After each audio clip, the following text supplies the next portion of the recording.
हम सभी साथियों को आज जो बात कर रहे हैं वो कर रहे हैं गणतंत्र दिवस के उपलक्ष्य के ऊपर। हम भारतीय लोग 26 जनवरी को गणतंत्र दिवस मनाते हैं। एक बार चेक तो करें, देखें तो सही कि ये गणतंत्र है भी या नहीं। जी हाँ, ये बात मैं इसलिए कह रहा हूँ, इसको आगे चल के हम क्लियर करने का प्रयास करेंगे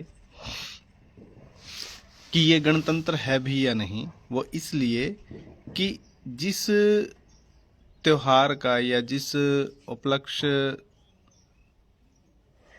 को मनाने का एक नाम ही है जो 26 जनवरी को मनाया जाता है, जिसको गणतंत्र बोलते हैं। इसको अगर छंदी विच्छेद करें, जैसा राजीव भाई दीक्षित बताया करते थे कि गणतंत्र, गण माने कि वहाँ के लोग, वहाँ की जनता, वहाँ के मानव, वहाँ की पॉपुलेशन, है ना, वो होता है गण। और तंत्र मतलब व्यवस्था, यानी कि वहाँ के लोगों के द्वारा बनाई गई व्यवस्था, उसको कहा जाता है गणतंत्र। जिस देश में 35% वोट लेकर के कोई एक पार्टी अपना सत्ता पक्ष बना लेती है, क्योंकि सरकार तो कुछ और होता है, मैं ये कहूँगा कि सत्ता पक्ष बना लेती है, सत्ता बना के जमा के बैठते हैं वो, उस देश में गणतंत्र कैसे हो सकता है? 35% वो किस तरीके से आई, वो झूठ थी या ईवीएम में गड़बड़ की थी, उस बात पे हम अभी नहीं जाएंगे। हम बात करेंगे केवल और केवल जो अभी हो रहा है और जो हुआ है। जिस देश के अंदर 35% वोटिंग होने के बाद जिस सरकार ने सत्ता में अपना पक्ष रखा और सत्ता हासिल की, उस देश में गणतंत्र कैसे हो सकता है? यानी कि जब इनके हिसाब से अगर अकाउंट करते हैं हम लोग, तो वो कैसे होता है कि 51 का आंकड़ा है जो, वो जीत में है, जो 49 का आंकड़ा है वो हार में है ना। तो जिस देश में 65% जनता उसके विरोध में या विपक्ष में हो, उस देश में गणतंत्र कैसे? जब भी कोई कानून नियम कोई बनाया जाता है, आपके ऊपर थोपा जाता है, 100% जनता से पूछने के बाद नहीं बनाया जाता, ना ही आपने उसकी डिमांड की है, ना ही आपने उसको मांगा है।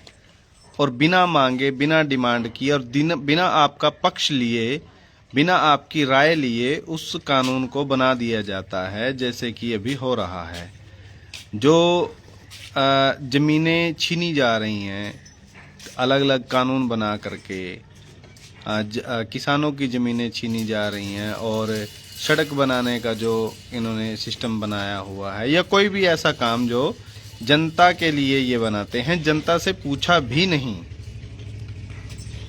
और उस देश में कहा जाता है कि गणतंत्र मना रहे हैं, है ना। क्योंकि 65% लोग उसके विरोध में हैं, चाहे तो वो उन्होंने किसी और पार्टी को वोट दिया है या वोट दिया ही नहीं है, तो मतलब उनका मत तो आया ही नहीं 1% भी। अगर हम ये कहें कि जिन लोगों के द्वारा, जिस वोटिंग के द्वारा वो बना दिया गया है, सत्ता पक्ष उसको दे दिया गया है, वो 35% जो जनता जिन्होंने उनका समर्थन किया था, उन लोगों से पूछा था क्या? बिल्कुल नहीं पूछा गया।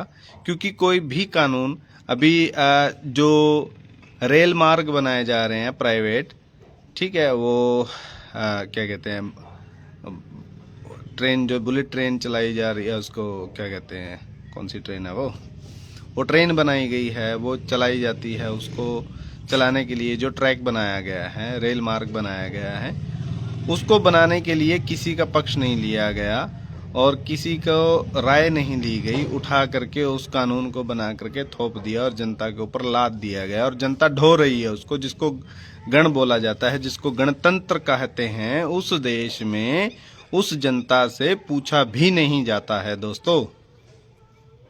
और हम माने बैठे हैं कि गणतंत्र है। ऐसे कैसे हो सकता है?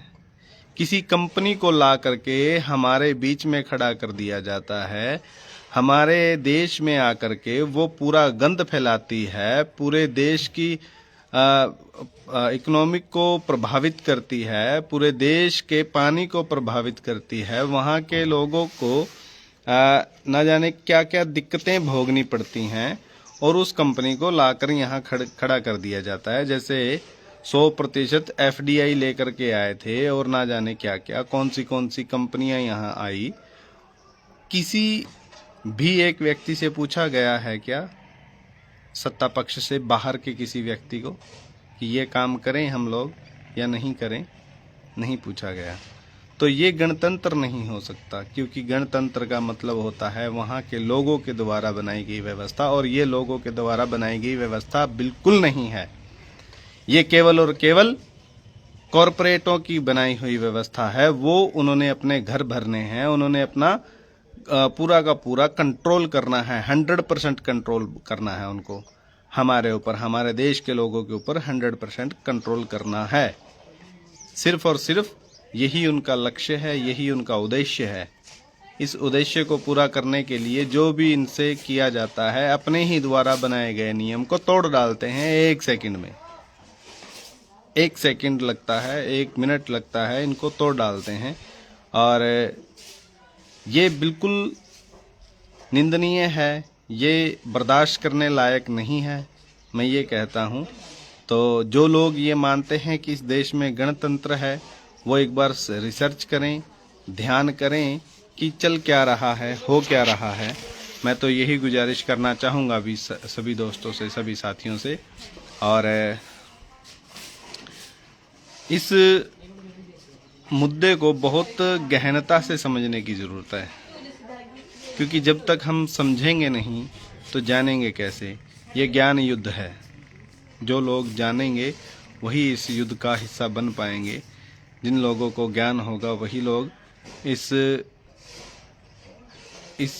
मतलब शैतानी ताकत को कह लो, या शैतान का जो परचम इस देश में लहराया जा रहा है और न्यू वर्ल्ड ऑर्डर जबरदस्ती थोपा जा रहा है लोगों के ऊपर, उसको तभी जान पाएंगे जब हमारे पास उतनी बुद्धि, उतनी विवेक होगा, और उसको हर एंगल से देखना शुरू करना होगा। जो लोग ये कहते हैं कि FDI आया है, फॉरेन डायरेक्ट इन्वेस्टमेंट, तो वो हमारे लोगों को रोजगार देगा।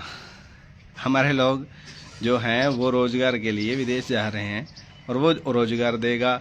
और इधर से आ रहा है कि पूरा का पूरा जो सिस्टम है वो AI संभालेगा, है ना। तो ये जो भी आप लोगों को विकास के नाम पे दिया जाता है, असल में वो विनाश का कारण बनता है और बनेगा। हमेशा से यही होता आया दोस्तों। इसको किस तरीके से आप समझते हैं, किस एंगल से आप समझेंगे, वो आप तय कीजिए। हमारे आने वाले वंश जो है, हमारे आने वाली पीढ़ियां जो हैं, वो बर्बादी की ओर हैं या आबादी की ओर, ये समझने की ज़रूरत है सब साथियों को। तो दोस्तों मैं तो यही कहूँगा कि आप इस तंत्र को पहचानें, तंत्र को देखें कि किस तरीके से काम करता है, किस तरीके से ये हमें प्रभावित कर रहा है। देश के हर एक कोने को, हर एक व्यक्ति को, गरीब से गरीब और अमीर से अमीर व्यक्ति को प्रभावित कर रहा है। क्योंकि अमीर जो लोग अपने आप को अमीर समझते हैं, वो असल में अमीर है नहीं। वो इस तरीके से, क्योंकि उनकी जो लिस्ट शुरू होती है अमीरियत की, वो 500 करोड़ से ऊपर की प्रॉपर्टी है जिनकी, उनमें लिस्ट शुरू होती है। अब आप देख लो, तय कर लो, ध्यान कर लो कि हमें करना क्या है, कैसे करना है और क्यों करना है।